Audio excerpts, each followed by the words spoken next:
لم يكن الذين كفروا من أهل الكتاب والمشركين منفكين حتى تأتيهم البينة رسول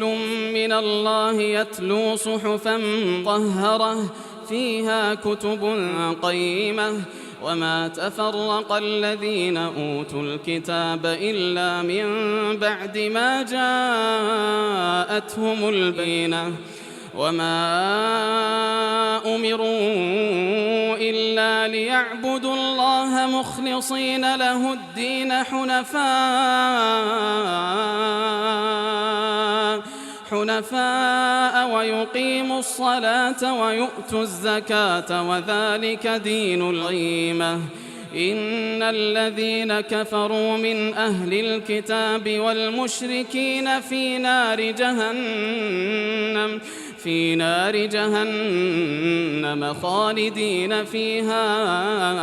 أولئك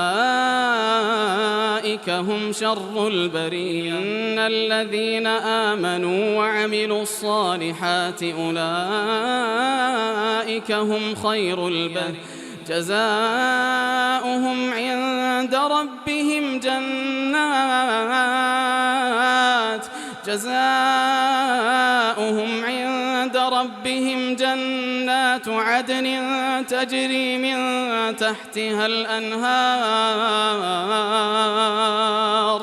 جنات عدن تجري من تحتها الأنهار خالدين فيها